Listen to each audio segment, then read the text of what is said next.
it just won't stop. Let's begin.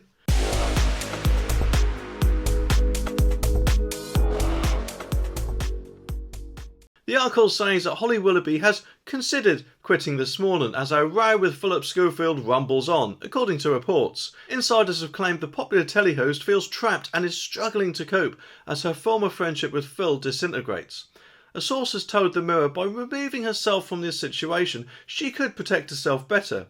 They added she feels trapped and she knows she could easily find another job at a different TV channel. So it's up to ITV to give her assurances that she'll be taken care of if she stays put. Holly and Phil's fallout reached fever pitch at the end of last week when he released an extraordinary statement discussing it. Phil, 61, described 42-year-old Holly as his rock, but admitted the last few weeks haven't been easy for either of us. The rift had been revealed by The Sun days earlier, with fans on the daytime show flooding with calls for a change.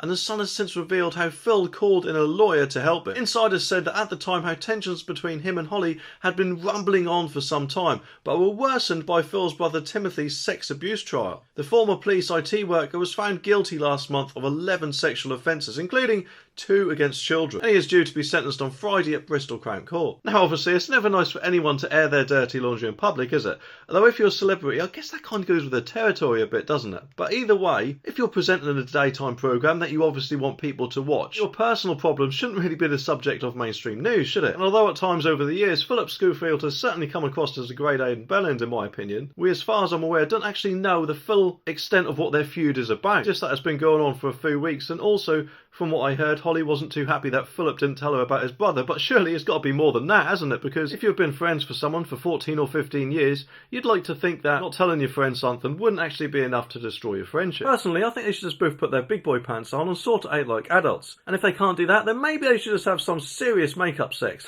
Something tells me that exactly going to happen, eh, Phil? In which case, of course, I suppose I could just take his place. And as the article says, that she could easily move to another channel. But it doesn't actually say what that channel could be. I personally think Babe Station. What do you reckon? Let's face it, they both seem to have their controversies over the years, and not forgetting, of course, the whole queuing scandal when the Queen died. And then, of course, with Phillip Schofield, who certainly seems to have some input over who gets hired or not, because from what I remember, Amanda Holden actually presented the show a little while ago. That is, in the course, all rumours floated about that she wasn't getting on with Phil very well, or something like that, and then got replaced by Rochelle Holmes, who apparently Phil suggested and lobbied for, just like he did for Holly Willoughby to get on the show in the first place. But the longer this goes on, surely the more ITV are going to get fed up with it, especially if they continue to lose quite a lot of viewers over it, because let's face it, I know they try to put on a united front and just pretend that nothing's happened, but at times it really does seem like they're straining things a bit. Once you become the subject in the mainstream news, it could unfortunately cost you your job.